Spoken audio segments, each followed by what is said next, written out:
Hello everyone, welcome to aspirants about. This is Shubhe Trugnath और आज का ये वीडियो डेडिकेटेड है हमारे नए कैंपेन के बारे में, दैट इज़ मोदी रोजगार दो। आपने मुझे बहुत कम बार सुना होगा कि मैं सरकार की किसी नीतियों का विरोध कर रही हूँ, बहुत कम बार आपने सुना होगा।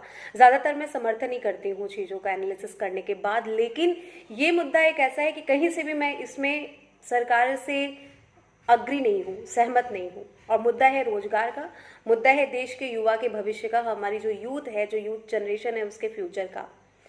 ये वीडियो हर स्टूडेंट के लिए इंपॉर्टेंट है, हर स्टूडेंट के गार्जियन के लिए भी इंपॉर्टेंट है। So please watch this video till the end and share करिए ज़्यादा से ज़्यादा और कमेंट करके अपनी राय ज़रूर बताइए। तो basically in this video we are talking about vacancies, we are talking about the process of examination and so many other things. SSC की यहाँ पे बात हो रही है। एसएससी का जो 18 नवंबर का पेपर हुआ, जिसका रिजल्ट आया, और वो स्टूडेंट्स जो ऑलरेडी हमें मैसेज कर चुके थे कि मैम हमने इतना किया है, हमारा सिलेक्शन ऑलमोस्ट तय है। खुद जब बंदे ने सामने से किया कि इतने मेरे नंबर आ रहे हैं, तो हमने खुद कहा कि भाई तुम्हारा तो पक्का है, हो जाएगा, तुम आगे का सोचो, क्योंकि बहुत अच्छे अटेम्प्ट है, बहुत अच्छे मार्क्स आ रहे हैं।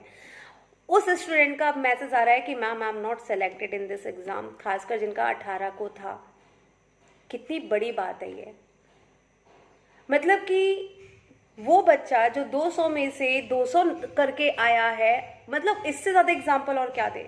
200 में से 200 करके आने वाले का भी सिलेक्शन नहीं हुआ है। ये बातें आपको पता चली होंगी, आपने सुनी होंगी, ये सच है, ठीक है।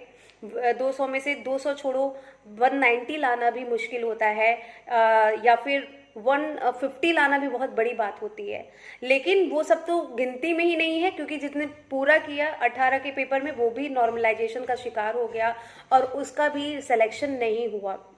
और ये एक बहुत गलत चीज़ है। हम लोग हमेशा जब स्टूडेंट हम लोगों से पूछते हैं कि मैम गाइड करिए कि हमें क्या करना चाहिए, किस चीज़ की प्रिपरेशन करनी चाहिए, तो एक बार खुद भी सोच में पड़ जाते हैं कि यार इसको क्या सलाह दें, जो सलाह दे रहे हैं वो सही है कि गलत। क्योंकि 2018 की वैकेंसी अभी तक क्लियर नहीं हुई है, 4 साल हो गए, वैकेंसीज नहीं क्लियर है। एक बहुत ही किस्सा मैं आपको बताती हूँ कि एक लड़का था, एक कैंडिडेट था, जिसके बहुत अच्छे नंबर उसने लाए थे, बहुत अच्छा उसने पेपर दिया था। उसकी शादी वादी सब तय हो गई, उसने पूरे गांव में मिठाई बांट दिया, और फिर पता चलता है अभी रिजल्ट आने पे कि वो सिलेक्टेड ही नहीं है। और जो सिलेक्ट हुए हैं उनको भी लग रहा है कि वो बस बाल बाल बच के सिलेक्ट हुए हैं किसी तरीके से। बहुत ज़्यादा जो बहुत सारे ऐसे कह सकते हो लायक कैंडिडेट्स भी हैं, जिनका मतलब जिनके नंबर बहुत कम है, उन्हें छोड़ दीजिए, लेकिन बहुत सारे ऐसे कैंडिडेट भी जिनके बहुत अच्छे मार्क्स होने पे भी वो नॉर्मलाइजेशन की वजह से सेलेक्ट नहीं हो पाए हैं, और ये कहीं से भी फेयर नहीं है।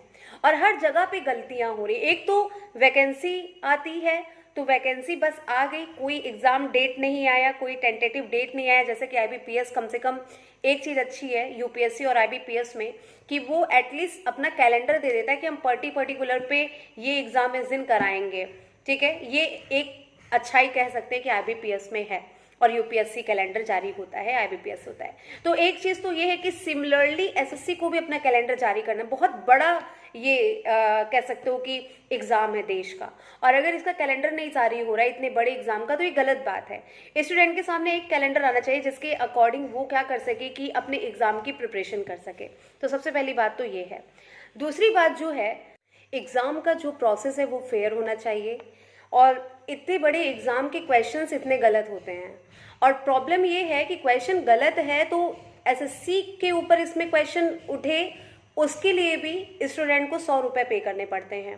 और मान लो एक क्वेश्चन अगर एक बार किसी ने रिपोर्ट कर दिया कि हाँ ये क्वेश्चन गलत है, तब भी उसी क्वेश्चन पे अगर और स्टूडेंट भी रिपोर्ट कर रहे हैं तो वो मनी को एक्सेप्ट करते रहते हैं। तो मतलब ये भी एक कमाने का जरिया है, सीधे सीधे कह सकते हैं कमाने का एक जरिया है। ये तो बहुत ही ज़्यादा अनफेयर चीज़ है कि एक तो क्वेश्चन आप गलत बना रहे हो, ऊपर से क्वेश्चन रिपोर्ट करने का पैसा भी स्टूडेंट को देना पड़े, जबकि आपको कंपनसेट करना चाहिए किसी स्टूडेंट को अगर आपसे गलती होती है तो एसएससी का एग्ज़ाम जो है उसमें फेयरनेस होनी चाहिए, ठीक है, ट्रांसपेरेंसी होनी चाहिए। और अगर क्वेश्चन गलत होता है तो स्टूडेंट की रिपोर्ट करने पे स्टूडेंट को एटलीस्ट फी मत लो, तुम मत दो, कंपनसेट मत करो, लेकिन कम से कम स्टूडेंट से तो मत लो, सिंपली रिपोर्ट करने को फ्री कर दो। ये तो सबसे बड़ी मांग होनी चाहिए।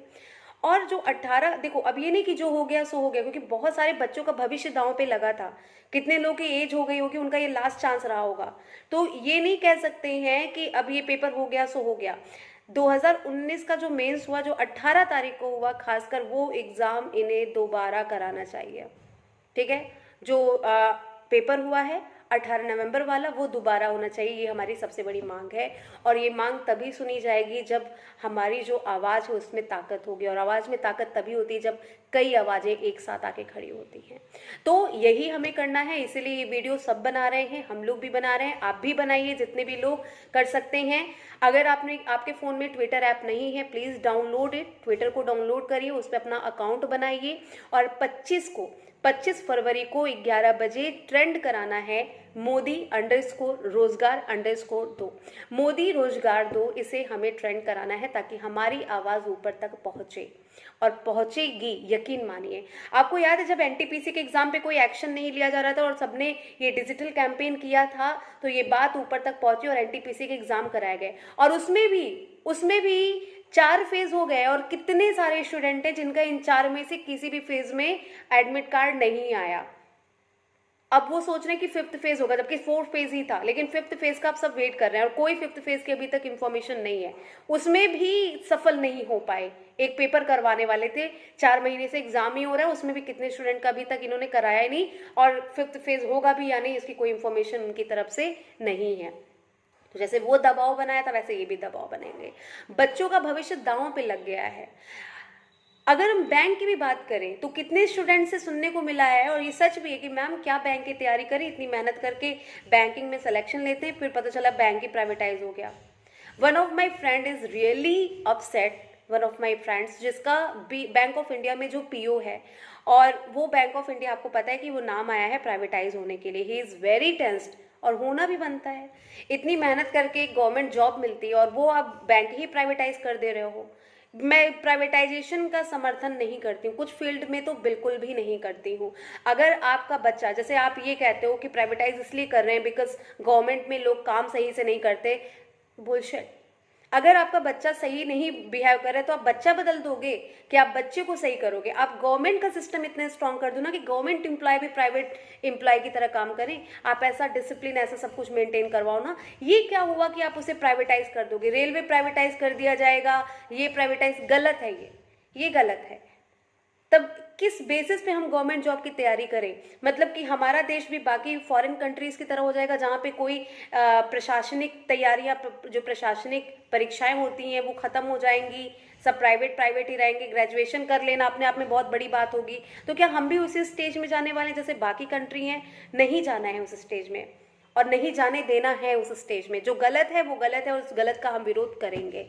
और विरोध हमारा ऐसा होना चाहिए कि कहते हैं ना कि आवाज़ हो, और ऐसी आवाज़ हो कि वहाँ तक पहुँचे।